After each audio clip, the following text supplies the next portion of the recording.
नमस्कार, मैं हूं संजय शर्मा। आप देख रहे हैं 4 पीएम दिल्ली। राजनीति बहुत तेज हो रही है। राहुल गांधी के उभार ने भारतीय जनता पार्टी के पसीने ला दिए हैं। अमित शाह के पत्ते पिट रहे हैं और होगा क्या देश में, समझते हैं दैनिक भास्कर के राजनीतिक संपादक केपी मलिक से। 4 पीएम न्यूज नेटवर्क में बहुत बहुत स्वागत है आपका। अभिनंदन आपका केपी मलिक साहब। बहुत बहुत धन्यवाद संजय जी। आपका भी और हमारे दर्शकों का बहुत बहुत धन्यवाद, आभार। आज आपकी शर्ट जैकेट में छुप गई है, वो गोवा वाली शर्ट पूरी दिख नहीं पा रही है इसीलिए मुझे, इसलिए मैं इसीलिए इसीलिए क्या आप टिप्पणी नजर करूं। मार देते हैं। आप नजर मार देते हैं, इसीलिए छुपा दी मैंने। जी मलिक साहब, शुरुआत कर रहा हूँ। आज कम बोल पा रहा हूँ, इसलिए खांसते-खांसते शुरुआत कर रहा हूँ। पुणे में जी। जो राहुल गांधी ने आज शो किया, मतलब बेतहाशा बढ़िया रिस्पॉन्स आया। लड़कियों में गजब की क्रांति थी। ज़्यादा मैं नहीं बोलूँगा, ज़्यादा आप बोलिए, उस शो के बारे में बताइए। संजय जी देखिए, कल राहुल गांधी संसद मार्ग पे थाने में थे और आज पुणे में थे। तो ये थाने पुणे और जो सड़कों पे आने का खेल राहुल गांधी ने शुरू किया है, इस चक्रव्यूह में भारतीय जनता पार्टी, उसके नेता अमित शाह और मोदी फंस गए। अब इनको बाहर निकलना मुश्किल नजर आ रहा है।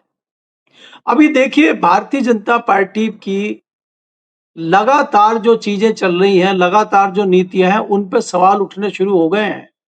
वो संघ के अंदर से भी उठ रहे हैं, भारतीय जनता पार्टी के अंदर से भी उठ रहे हैं, सरकार के अंदर से भी उठ रहे हैं, और लोग तो उठा ही रहे हैं। चौतरफा सरकार घिरी हुई है आज की डेट में। 3 दिन संघ की बैठक चली है आंध्र प्रदेश के विशाखापट्टनम में, और बताते हैं, हमारे सूत्र बता रहे हैं कि इस पे सबसे बड़ी चिंता जाहिर की गई है कि भ्रष्टाचार भयंकर तरीके से चल रहा है। और दूसरी जो चर्चा ये हुई है कि मोदी जी के जो खासम खास नपेंद्र मिश्रा हैं, उन्होंने कैसे डकैती और कैसे चंदा चोर कह दिया चंपत राय जी को। तो चंपत राय जी ने इसी बात पे चिट्ठी लिखी है, उसकी भी चर्चा बहुत जोरों से चल रही है। एक तो ये अंदर की बात है। दूसरी बात यह है संजय जी, जिस प्रकार से राहुल गांधी ने एक नया दाव खेला है, एक नया राजनीतिक पैतरा उन्होंने शुरू किया है, भारतीय जनता पार्टी की समझ में ही नहीं आ रहा है कि इसका मुकाबला कैसे किया जाए, इसका जवाब कैसे दिया जाए। आपने देखा होगा, पहले वो प्रधानमंत्री के घर पे जाके बैठ गए, अपने कार्यकर्ताओं को भी नहीं बताया, बाद में पता चला, फिर लोग आने शुरू हुए। वही सेम पैंतरा उन्होंने कल संसद मार्ग थाने में अपनाया। अब वो जिस प्रकार से युवाओं के बीच में जा रहे हैं, उससे बौखलाहट में भारतीय जनता पार्टी और आरएसएस के संगठन हैं। महाराष्ट्र में भारतीय जनता पार्टी की सरकार है। सबको पता था कि पूना में छात्रों की गूंज के नाम से जो प्रोग्राम होगा, उसमें भयंकर भीड़ होगी, छात्रों की, लड़कियों की, महिलाओं की। तो उनको रोकने की पूरी कोशिश की गई। खबरें तो यहां तक आई हैं कि जो भारतीय जनता पार्टी का और आरएसएस का संगठन है एबीवीपी, उसने स्कूलों में, कॉलेजों में लड़कियों को रोकने की कोशिश की है। और एक लड़की का तो वीडियो बड़ा वायरल है कि उसको कहा गया कि कमरे में बंद कर दिया उसको। यहां तक हरकतें चल रही हैं। और जो लोग जाने वाले थे, जो स्टूडेंट जाने वाले थे, उनसे मारपीट हुई। लेकिन उसके बावजूद भारी तादाद में लोग, बच्चे, छात्र, लड़कियां पहुंची हैं। और मैंने तो एक छोटा सा क्लिप उसमें देखा है कि नेहा सिंह राठौर यूपी से भी पहुंच गई हैं, और उन्होंने अपने वहां विचार विमर्श किए। और उन्होंने कहा कि सरकार जो है मेरे ऊपर लगातार डराने का काम करती है, गाली देने का काम करती है, और परेशान का काम करती है। तो राहुल गांधी ने उनके सुर में सुर मिलाते हुए कहा, मुझे भी कई सालों से गालियां पड़ रही हैं, आप चिंता ना करो। तो ये हम एक ही कश्ती में सवार हैं। तो ये जो माहौल देश में एक अलग थलग तरीके से राहुल गांधी ने बनाया है, और जैन जी को जिस प्रकार से जोड़ा है, संजय जी ये जता रहा है कि भारतीय जनता पार्टी इससे बड़े सकते में है। दूसरा क्या है कि दिल्ली में आप देख रहे हैं कि जिस मोर्चे पे भी भारतीय जनता पार्टी आगे चलने की कोशिश करती है, वही मोर्चा उनका फेल हो जा रहा है। अब आज चर्चा दिल्ली में दिन भर से ये चल रही है कि जो अमित मालवीय को हटाया गया है, वो उनका कहना ये है कि गडकरी जी प्रधानमंत्री से मिले, और संघ में भी उन्होंने ये बात रखी कि मेरे खिलाफ जो प्रोपेगेंडा चल रहा है, जो पेड न्यूज चल रही है, वो आईटी सेल के लोग ही चला रहे हैं। हालांकि हमारे सूत्रों ने ये नाम नहीं बताया कि अमित मालवीय को इसीलिए हटाया गया और ये अमित मालवीय ही सारा खेल कर रहे थे, इस बात की पुष्टि नहीं हुई है। लेकिन इस तरह की चर्चाएं दिन भर चली। और आज अमित मालवीय जो बाहर है, एक और बात चली है कि ये खासम खास अमित शाह के हैं और इनको हटाया गया है। जो हम अमित शाह के लोगों को उस कड़ी में गिन रहे थे कि लगातार अमित शाह के लोगों को क्यों हटाया जा रहा है, उसमें एक नाम और अमित मालवीय का भी आज जुड़ गया है मेरी डायरी में। तो अमित शाह के लोगों को एकाएक क्यों हटाया जा रहा है? मोदी जी क्यों इतना बड़ा एक्शन ले रहे हैं? ये क्या अंदर ही अंदर चल रहा है? ये भी एक रहस्यमयी घटना है। इस प्रकार से अगर आप देखें यूपी में जिस प्रकार से नपेंद्र मिश्रा और चंपत राय की जंग चल रही है और 9 पेज की चिट्ठी चंपत राय जी लिखते हैं। हालांकि उन्होंने सीधे-सीधे कोई उस तरह का आरोप नहीं लगाया, लेकिन वो इस बात से सकते में है कि मोदी जी की गुडबुक के, मोदी जी के खासम खास नपेंद्र मिश्रा उस समय आके उसमें आग में घी डालते हैं जब चढ़ावा चोरी की बात चल रही थी और पत्रकार भी बड़ा डर के लिखते थे कि तथाकथित चढ़ावा चोरी राम मंदिर में ये शब्द यूज करते थे कि कहीं हमारे ऊपर ही एफआईआर ना हो जाए, हमारे ऊपर ही केस ना हो जाए। तो हम जैसे लोगों को जो बल दिया नपेंद्र राय जी ने आकर, क्या बात आप कर रहे हैं चढ़ावा चोरी की और इसकी, ये चोरी नहीं डकैती है। तो रातों रात उन्होंने सुपर हिट कर दिया अपने डायलॉग को और कई लोगों को मौका मिल गया कि भाई वो तो आप ही के व्यक्ति डकैती बता रहे हैं। किसी समाजवादी के पार्टी ने, किसी कांग्रेस की पार्टी ने, किसी विपक्षी ने तो कहा नहीं कि वहां पे चोरी नहीं डकैती हो रही है। आप ही के लोग कह रहे हैं और एक महत्वपूर्ण व्यक्ति कह रहा है जो निर्माण समिति का अध्यक्ष है, जो सारा कुछ वहां देख रहा है बारीकी से पिछले कई सालों से, वो व्यक्ति अगर इतनी जिम्मेदारी के साथ कह रहा है और एक चैनल पे नहीं कई चैनलों पे कह रहा है, मीडिया में आके कह रहा है, तो इससे क्या अंदाजा लगाया जाए। तो इस पे ये भी चर्चा हुई है संघ की बैठक में कि ये जो साख गिरी है, इस पे नपेंद्र मिश्रा पे एक्शन हो, इस पे क्या मोदी जी पे एक्शन हो या इसका क्या किया जाए, इस बात पे भी विचार चल रहा है। तो संघ के ऊपर जिस प्रकार से एक दबाव पहले सरकार का बन रहा था, अब सरकार के ऊपर संघ का दबाव बनता हुआ दिखाई दे रहा है। हालांकि एक बात गले कई लोगों के गले जैसी नहीं उतरती है और लोगों का कहना है कि संघ हो चाहे भाजपा हो, दोनों एक ही थैली के चट्टे बट्टे हैं। चाहे चक्कू संघ को लगे तो भाजपा को दर्द होगा और भाजपा को लगे तो संघ को दर्द होगा, ये दोनों एक ही हैं। लेकिन एक ही हैं तो ये नई पटकथाएं लिखी जा रही हैं। तो आप ये जैसा कि हमने पहले भी चर्चा की थी, डिस्कशन किया था कि एकाएक कई लोगों को हटाना और वसुंधरा राजे को लाना, जो दुश्मन है अमित शाह की, ये जताता है कि मामला अंदर ही अंदर कुछ गंभीर चल रहा है। अब आगे क्या होगा, आने वाले टाइम में क्या होगा? मेरे सूत्र भी कहते हैं और मुझे भी संजय जी अंदर ही अंदर लग रहा है कि जिस तरह से सरकार में भारतीय जनता पार्टी में एक खामोशी दिखाई दे रही है, तो एक तूफान आने से पहले की खामोशी मुझे लगती है।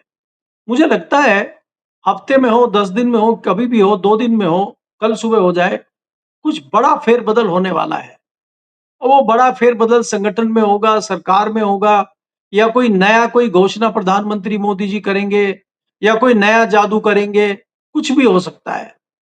क्योंकि ये जो चीजें चल रही हम देख रहे हैं कि चर्चा चल रही है कि 1200 करोड़ रुपए खर्च करके पटना में मोदी जी का मंदिर बनेगा। अब बताइए भगवान का जीते जी मंदिर बन रहा है और प्रेस क्लब वाले लोग घबराए हुए हैं कि कहीं प्रेस क्लब को ही हथिया लिया जाए और पार्लियामेंट के सामने मोदी जी का मंदिर बन जाए। तो इस तरह की भी चर्चाएं चल रही हैं। तो कुछ बड़ी घोषणा होने वाली है, वो क्या घोषणा होगी, कई लोग इस चीज से डरे हुए भी हैं संजय जी। दूसरी चीज जो बड़ी है जिससे कभी लोगों की बंधी हुई है आम आदमी की, आप देखिए कि एक तो हर साल लगभग प्याज पे खेल होता है कि ये प्याज ऐसी फसल है कि इसने साहब सिंह जैसे व्यक्ति की मुख्यमंत्री की कुर्सी हिला दी थी और उनको कुर्सी छोड़नी पड़ी थी।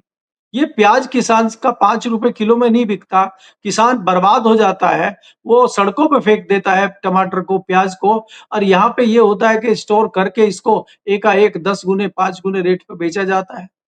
यही चीनी का हाल हो गया है। किसान को गन्ने का भुगतान आज तक नहीं मिल रहा है।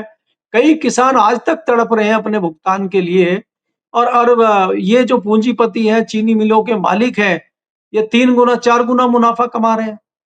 अब चीनी देखिए, चीनी 70 रुपए तक पहुंच गई है और गन्ने का जो रेट है वो 400 रुपए का, वो भी किसान को पूरा नहीं मिल रहा है।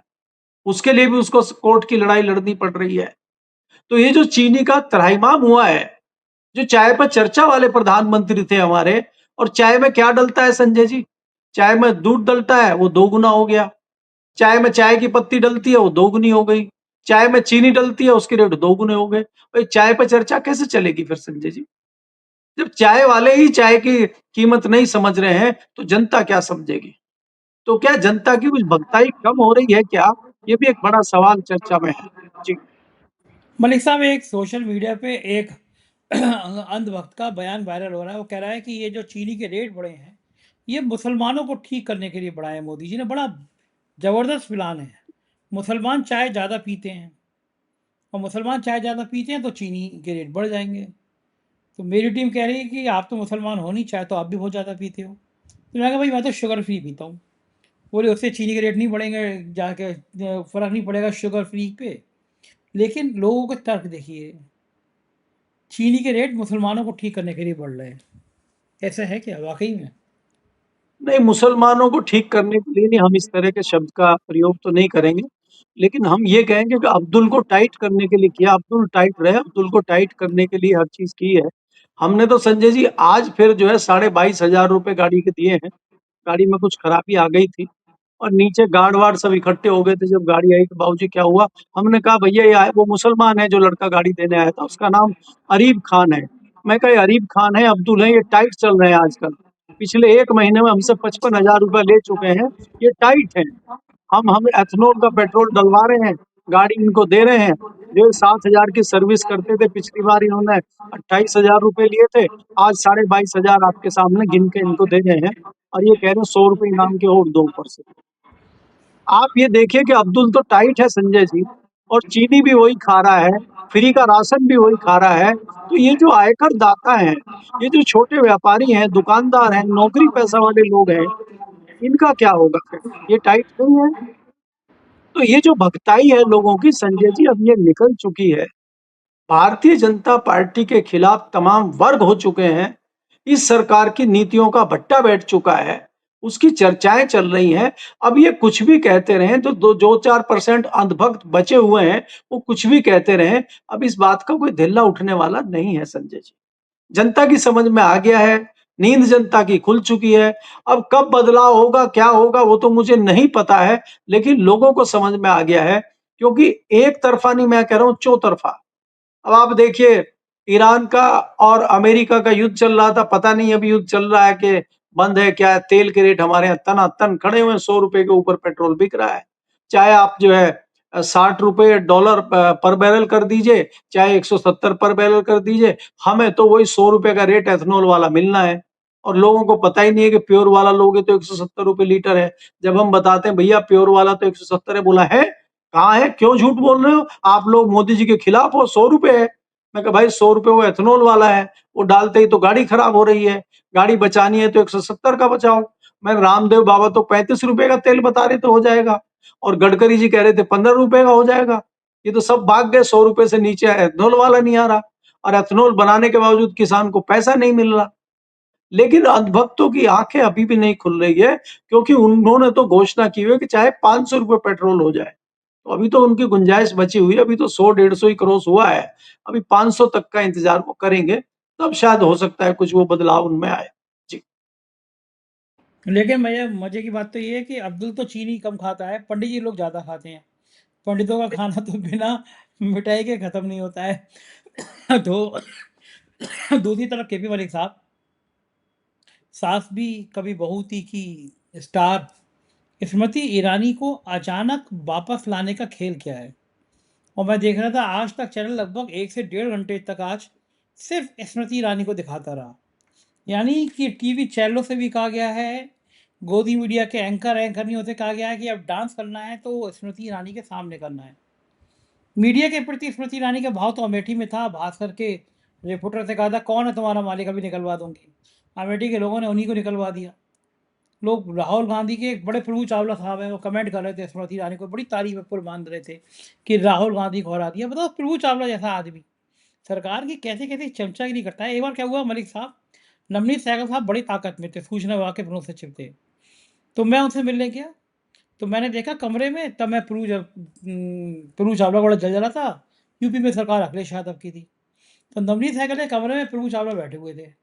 मैं देख के चौंका, मैं कहा, इतना बड़ा आदमी नवनीत सहगल के कमरे में बैठा हुआ है। खैर नवनीत सहगल सबसे मिलते मिलाते थे, मिले मिलाए, चाय वाय पी मैंने। तो चूँकि मैं प्रभु जी को नहीं जानता था, मेरी आदत है कोई मुझे जानता नहीं है तो मैं उससे अपनी तरफ से मैं पहल-वहल नहीं करता।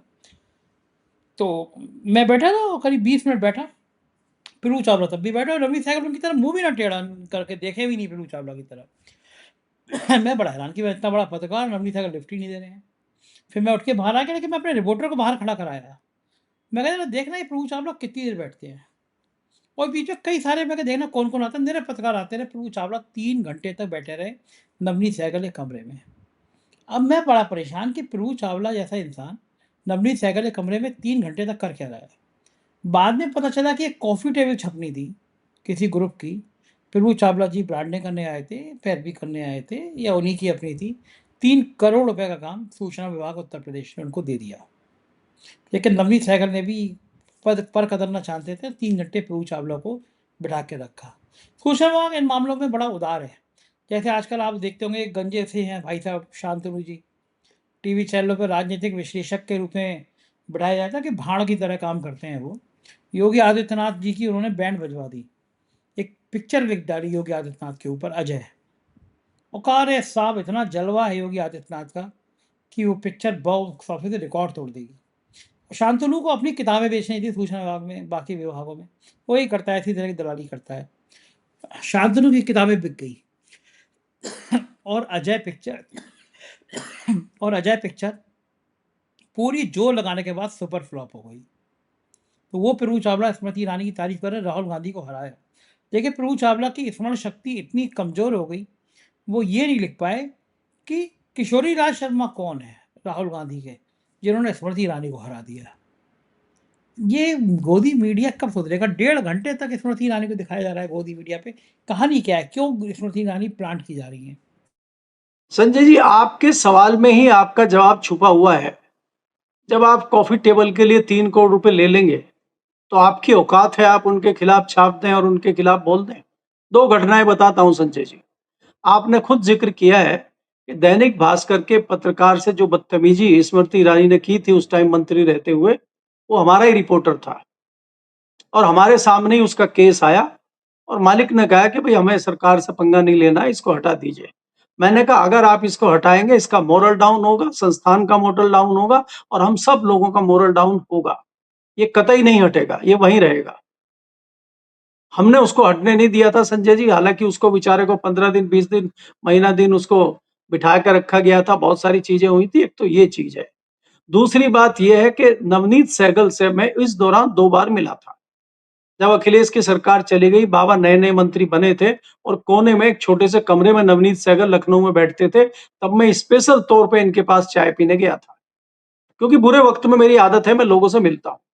उसके बाद संजय जी जो मेरी दूसरी मुलाकात हुई, जब ये प्रसार भारती के चेयरमैन थे, हमारे मालिक हमारे चेयरमैन दिल्ली में आए हुए थे और वो इनसे कोशिश कर रहे थे मिलने की, ये उनको टाइम नहीं दे रहे थे, तो मैंने इनसे टाइम लिया। क्योंकि मेरा आर्टिकल लगातार इनको जाता था, मेरे वीडियो इनको लगातार जाते थे और ये भयंकर जो है चिड़े भुने बैठे थे मेरे से। तो जब मैं गया तो मैं चेयरमैन के साथ गया, तो हम जाके बैठ गए, तो इन्होंने सीधी शिकायत की, मलिक साहब तो जानबूझ के अपना आर्टिकल मुझे भेजते हैं और मुझे चिढ़ाने का काम करते हैं। तो वो बेचारे डर गए मालिक के, यार जिस काम से आए मुझे लग रहा वो भी नहीं होगा। मैंने कहा सर ऐसा है, आप अपना काम करिए, मैं आपको चिढ़ाने के लिए नहीं भेजता हूँ, मैं तो रूटीन में ही भेजता हूँ ये जो मेरे आर्टिकल है और ये नॉर्मल आर्टिकल है। अब आपके क्योंकि ये सरकार के खिलाफ है तो आपको ये लगता है कि आप सरकार के पैरोकार हैं, तो आपको लगता है कि मैं जानबूझ के आपको चिढ़ा रहा हूँ। उसके बाद संजय जी क्या हुआ कि उनकी मुलाकात हुई, हालाँकि काम-वाम तो कुछ हुआ नहीं है, क्योंकि बेचारे हमारे चेयरमैन भी ऐसे ही हैं, वो काम-कुम के चक्कर में ज़्यादा रहते नहीं, उसके बाद कुछ काम-वाम हुआ नहीं। हालाँकि विदाई नवनीत सहगल जी की हो गई। लेकिन नवनीत सहगल जी की कार्यप्रणाली का, उनका काम करने का मैं कायल हूँ और मेरा कोई उनसे उस तरह का कोई मतभेद नहीं है। आदमी ज़बरदस्त हैं, प्रभु चावला जैसे व्यक्ति को वही ठीक कर सकते हैं और कोई नहीं कर सकता। हमें तो उन्होंने 5 मिनट भी वेट नहीं कराया संजय जी। मेरे जैसे व्यक्ति को 5 मिनट वेट नहीं कराया, सीधे अंदर गए, चाय पी, मीटिंग हुई और 15 मिनट में बाहर निकल के हम आ गए। और हमारा जो जो काम होना था उसमें बहुत रुचि से काम सुना उन्होंने और करने को कहा और मुझे भी पूछा कि आपका कोई काम तो नहीं है, बताइए। तो धमक से काम होते हैं ये। गिड़गिड़ा के तो आपको 3 घंटे बैठना पड़ेगा संजय जी। और 3 घंटे तो उन्होंने इसलिए बिठा दिया कि वहां पे वास्तव में मिलने वाले बहुत आते थे, भीड़ बहुत होती थी। अगर कहीं फुर्सत में नवनीत सहगल रहे हो फिर तो 8 घंटे बिठा दें वो। मैं तो जानता हूँ बहुत बारीकी से नवनीत सहगल को। तो इसलिए आप जो बात कर रहे हैं कि क्यों वो इतनी वो कर रहे हैं, और ये आज की कथा नहीं है संजय जी इनकी। मैं तो आपको गोवा में अधिवेशन हुआ था, जब मुख्यमंत्री बन के पहली बार नरेंद्र मोदी जी गोवा में आए थे, वाजपेयी जी की सरकार थी, भारतीय जनता पार्टी का अधिवेशन हुआ था गोवा में, हम भी वहां गए थे और वहां भी प्रभु चावला जी थे। वहां कोई नेता नहीं था जिसके यहाँ ये बैठ के नहीं कर रहे थे और जिससे ये कॉफी टेबल की बात नहीं कर रहे थे। ये कोई पहला इनका मामला नहीं है। और इन्होंने तो कोशिश की थी कि इनको भी राज्यसभा मिल जाए। राज्यसभा नहीं मिली तो फिर थोड़ा आड़े टेढ़े होने लगे थे, लेकिन आड़ा टेढ़ा होने से कोई फर्क तो पड़ा नहीं किसी को। तो देखिए, अगर आपको आपको सवाल पूछने हैं तो आपको कहीं न कहीं इस तरह की चीज़ों से समझौता करना पड़ेगा। अगर आप विज्ञापन लेंगे, सरकार से कोई सहायता लेंगे, सरकार से कोई हेल्प लेंगे, तो आप सरकार के सामने फिर बोलने की हिम्मत नहीं रख पाएँगे और सरकार से आप सवाल नहीं पूछ पाएँगे फिर। फिर तो आपको सरकार के भोंपू बन के उसकी आरती उतारनी पड़ेगी और उनकी वंदना गानी पड़ेगी आपको। तो स्तुति गान करने के ये पुराने व्यक्ति हैं, ये पूरा ग्रुप है ये। और ऐसा नहीं है कि भारतीय जनता पार्टी का स्तुति गान कर रहे हैं। कल को सरकार बदलेगी तो उधर भी मौका ढूँढ लेंगे। सबसे सेटिंग मंत्रियों से ना कर पाएँ, एक आध से कर लेंगे। इनको क्या दिक्कत है?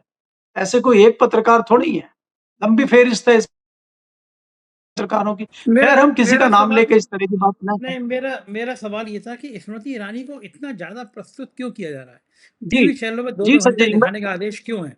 क्यों है? मैं उसी पे आता हूँ संजय जी, कि स्मृति ईरानी जी को लाया इसलिए गया है और स्मृति ईरानी जी को चैनल पे इसलिए ज़्यादा बिठाया जा रहा है क्योंकि स्मृति ईरानी जो है वो कलाकार हैं, वो एक्टर हैं, वो अच्छी एक्टिंग कर सकती हैं, तो वो एक्टर बोलने तो की एक्टर एक्टिंग तो भी। एक्टर तो एक्टर तो हमारे मोदी जी भी हैं, उनसे बड़ी एक्टर थोड़ी ना है। नहीं, मोदी जी हर चैनल पे नहीं बैठ सकते ना संजय जी। चैनल पे बैठने का काम तो गिरिराज सिंह, स्मृति ईरानी और आपके दोस्त गौरव भाटिया ही करेंगे ना। अब गौरव भाटिया को अगर आप देखेंगे, उनसे बड़ा एक्टर कौन है? उनकी एक्टिंग कम देखी है क्या आपने टीवी चैनल पे भिन्न-भिन्न तरह की ड्रेस बदल-बदल के? अभी आपने देखा नहीं उनका कि वो चुनाव में क्या हासिल उनका हुआ, लेकिन चैनल पे बैठते हैं वो। उनको कोई फ़र्क पड़ रहा है इस बात का? तो यहाँ तो जितना बेशर्मी से आप अपना पक्ष रख सकें, जितनी बेशर्मी से आप झूठ बोल सकें, जितना ज़्यादा से ज़्यादा झूठ बोल सकें, इस तरह के प्रवक्ताओं की दरकार है भारतीय जनता पार्टी को। कुछ चले गए हैं बेचारे, एक गए हैं अभी वो चूनावाला चले गए हैं, उनकी जगह पे ढूँढ रहे हैं कोई अच्छे मिल जाए दूसरे। तो ऐसे लोगों की दरकार भारतीय जनता पार्टी को रहती है, क्योंकि आपको कहीं न कहीं ढूँढ के ऐसे पक्ष जो है लाने पड़ेंगे। आप भारतीय जनता पार्टी के 2-3 प्रवक्ताओं का ध्यान में लाइए आँखें बंद करके। एक वो गोल-गोल घूमने वाले पत्रकार हैं, एक कुछ दिन पहले कांग्रेस में प्रवक्ता थी, वो भाजपा में आकर बड़ी प्रवक्ता बनी हुई है। तो भारतीय जनता पार्टी के पास एक से एक हीरे प्रवक्ता हैं, लेकिन वो भी कहीं न कहीं मोर्चा नहीं ले पा रहे हैं, क्योंकि कई जगह वो कॉकरोच पार्टी के बैठ जाते हैं, कई जगह बच्चे आ जाते हैं, कई जगह दूसरे हम और आप जैसे लोग आ जाते हैं जो घेर लेते हैं, तो उनका मुकाबला करने के लिए तो वही चाहिए जो पर्सनल टिप्पणी करे, जो आपको इरिटेट करे, जो आपको कुछ ऐसा कह दे कि आप इरिटेट होके उसमें अपना लग जाएँ और उनसे उलझ जाएँ और टाइम आपका निकल जाए। तो यही तो चाहिए। सरकार की नीतियों का जवाब देने के लिए हमारे पास कुछ है नहीं। सरकार की नीतियों का हमें पता नहीं है। हमें तो झूठ बोलने के लिए चाहिए। सदन में झूठ बोलेंगे गोली नहीं चली। मंत्री जी सदन में कह रहे हैं कि झूठ नहीं गोली नहीं चली। अब जो सदन में खड़े होकर झूठ बोल रहे हो, तो उनका मुकाबला आप कैसे करोगे? भाई पहले राजनाथ ने झूठ बोला सदन में खड़े होके कि कोई जो है हमारा योद्धा शहीद नहीं हुआ ऑपरेशन सिंदूर में।